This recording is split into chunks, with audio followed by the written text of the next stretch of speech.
All right, so after much suffering and patience, we are back 3 weeks later, but with a much more positive result.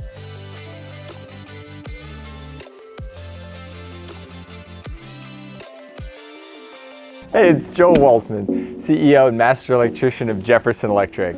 At Electric Pro Academy, we get a lot of free product. Usually it's electrical product, but this one has electricity. And dang, is it cool! It's a robotic lawnmower! Who wants to be out cutting their grass anyways? Let's open this bad boy up and see what's going on. Ah, the base. That is like cool looking stuff here. I do not know what that is. Yeah, that's a sword for you, Amos. Don't break it. Plastic ground screws? They're for the base.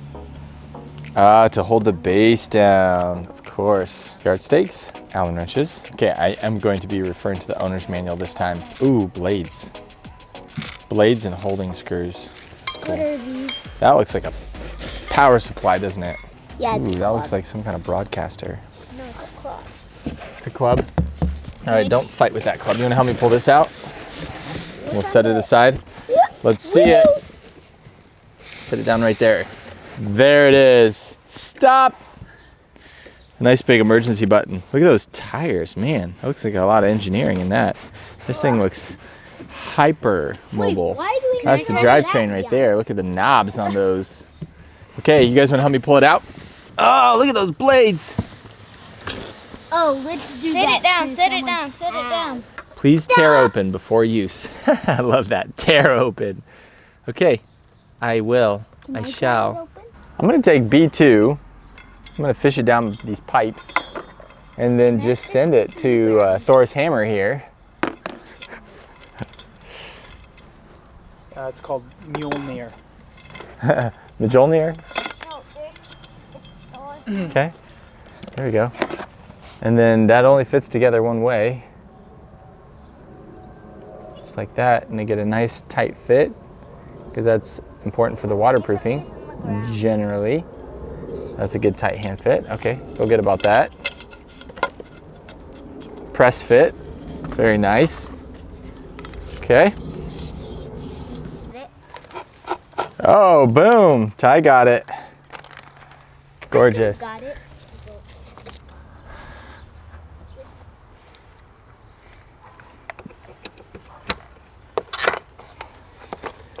There's an obvious polarity to it. Again, only clicks together one way, and these cords are plenty long. From an electrician standpoint, I'm always concerned about water and electricity outside, right? So making all your connections hand tight. These connections, I would not suggest tool tight, because you'll probably strip them and over torque them and shear something off. But just as snug as your little fingers can get them, while still being able to get them undone at a later date. Charge the mower. Just gonna try docking this thing now. The light came on, so we're energized. Clicks right in there, holds its position. I don't know how it grabs so well. Oh, the tires here in the front. Yeah, it's like in there. Stop button. Yep, lights on here. It's charging. Power on. Let's start a new journey.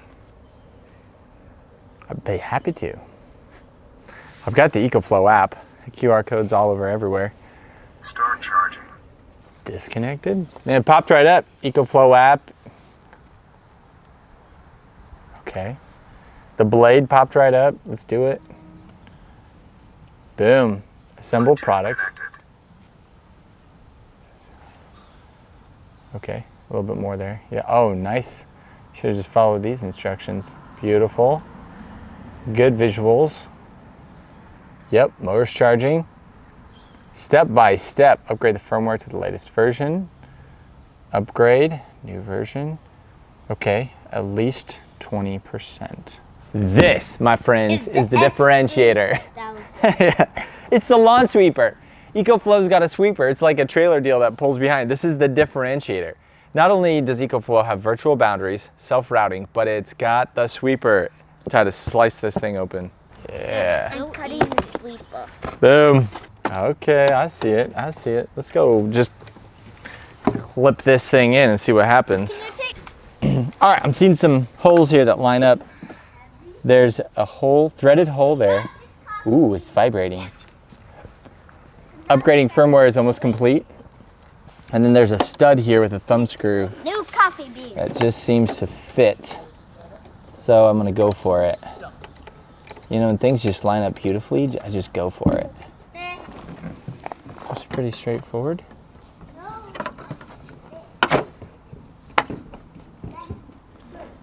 Wow. We're gonna tackle this 30 by 33 section of lawn that's not a perfect rectangle.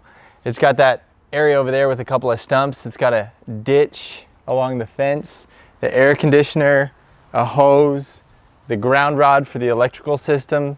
So we'll just see how it goes, like real world, huh? Okay, mower control practice is the next step in the app. And the app's been fantastic, very pictorial, step by step. Hit the blue button, here goes. Watch out.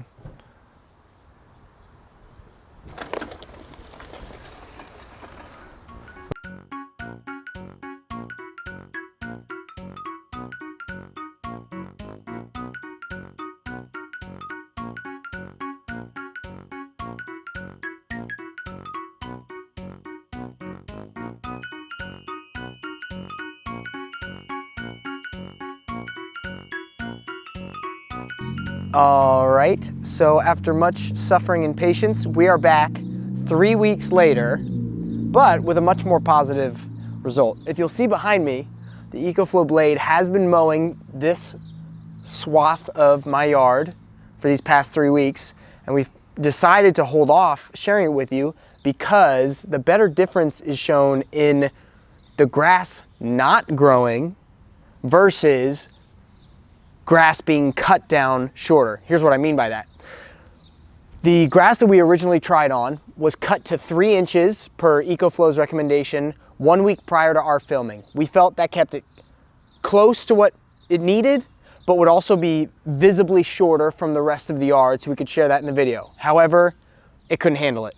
So we took down the camera, I went ahead and mowed the whole yard at 3 inches again, and then I ran the EcoFlow immediately. Number one, it definitely cut a bit more. So even though it's set to 3 inches, and I'm pretty sure I had my mower set to 3 inches, one of those was different, and it did have to give a little more effort. That said, now it's maintained this cut, it's driving much easier, it's been going every day, actually, on automation, and I'm really pleased with the result, with a couple little exceptions, which we'll share here. Let's look into it a little bit more. The blade actually got a firmware update this morning, and it's actually behaving fairly differently than I've seen it the past several weeks. For one, it's taking all of its turns extremely quickly, which was previously a problem because it would kind of dig itself ruts as it tried to slowly and gently turn. But by maintaining its momentum, it seems to be a lot more effective and efficient in those turns without digging up the lawn. In fact, I'll show you a spot later that particularly bore the brunt of that. Number two, I mostly have not been using the bag, the sweeping attachment. The reason for that is that most lawn care experts would say grass clippings are good for the yard. You're returning a lot of the nutrients back into the yard, and I don't really have any overhanging trees with sticks or anything of that sort. So we're gonna see today how all that holds up as well. Finally, I do think the added weight of the bag on the back wheels helps more than it hurts, because the mower being only rear wheel drive, it's given it a little bit more pressure down into the ground so that it can dig in and take off when it needs to. The EcoFlow app is currently saying that the blade is 50% done with the yard. I find that odd given the fence line is right there. I'd say it's probably more 90–95% done. There's a couple reasons why this might be. We don't have perfect line of sight with the antenna. We had some foundation or concrete issues mounting it with perfectly clear line of sight. So maybe that's some of the issue. But it also is causing other issues like scarring to the yard on that slight downgrade with 10 to 20 passes back and forth of the same line because it thinks it's moving further and further south while trying to dodge the fence. Hopefully that gets sorted out soon. We didn't get anything, and that's actually a good thing because EcoFlow says that it's not designed for collecting your grass clippings, just for small brush and debris, which I didn't have in the yard at this time. EcoFlow's personnel side has been phenomenal throughout this whole process. They've communicated with us directly via email, they've been helpful through the app, and the firmware updates have repeatedly impressed me, even today, based on the one we saw and the maneuverability improvements. I would love if the blade's perceived obstacles were labeled on the map in the app. That way I can determine whether or not something actually is an obstacle. For example, I would love for the blade to run directly over the cement pad in front of my garage, but it generally treats it as an obstacle. So that's one complete mow right there. For the most part, I'd say I'm really happy with the EcoFlow blade.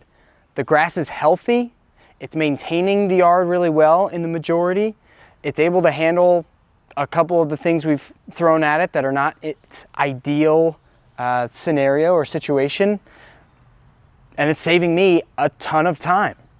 So it's checking all those boxes.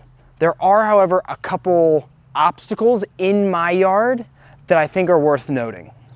Number one is the drainage gutter. Sometimes the blade can get caught falling into this or trying to climb out of it, and rocky stuff can get caught into the wheels, which then create even more problems later down the road. Number two is this dead patch that I'm preparing for reseeding. You can even see one of the tire ruts sticking out of it here. Basically, I wanted the mower to be able to just run over this and ignore it, but sometimes it treated it as an obstacle, sometimes it didn't. Sometimes it would get hung up on the few tufts of grass that there are. Other times it would totally change its path and its natural runs and rows of operation just to avoid something that didn't really need to be. The cement pad in front of my garage door also gave the blade some problems. That said, this morning's firmware update was the first time when I saw a significant decrease in issues with it. So it is worth noting that there are improvements on the way.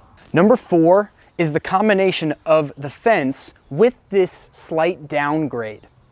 Because it was constantly falling towards the fence and then trying to avoid the fence, the EcoFlow blade probably ran 10 times as many passes over this grass. And if you look carefully, not sure if it shows up on camera well or not, there's actually a yellowing of this strip from the wheels just kind of grinding down the grass in this space.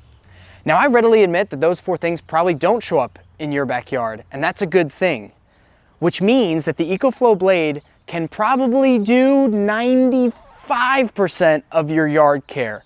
There are two things that I think are worth noting to the universal user that will require your occasional attention. The number one universal problem I think people will run into is the margins of the mower. Even though I mapped directly next to the garage and the house, I'm still getting about 33 inches of coverage that's uncut, and that I'll then have to go back either with my mower or weed whacker and do manually. The other nuisance I think everyone will face is wheel clogging. Even though the cleats often work pretty great on the wheels, if they hit any wet or muddy material, it'll all get caught in there, which usually results in significantly worse performance overall. Lack of traction, grass tear out, poor navigation, etc. It is worth noting that in the EcoFlow app, if you go to settings after things load and work preferences, there is an edge work mode which you can set to run the perimeter of your map space as many times as you deem. I think up to 9. Oh, past 9, up to 20 times. Wow. Which when we ran on the yard here, we saw maybe marginal advantages, but I do think it improved things somewhat from about a 3-inch or 3-foot margin to maybe about a 2-foot margin. The bottom line is that if you have an even, level, simple yard and detest yard work, the EcoFlow blade is a 90 to 95% labor time saver. Might be a great option for you. If you love to mow and get some quiet time alone, then there are still things for it to improve on, and I don't know that it necessarily replaces your mower. So really, it's a labor savings tool, and that should be what dictates whether or not you buy. With that said, subscribe to ElectroPro Academy for real skills to make real money.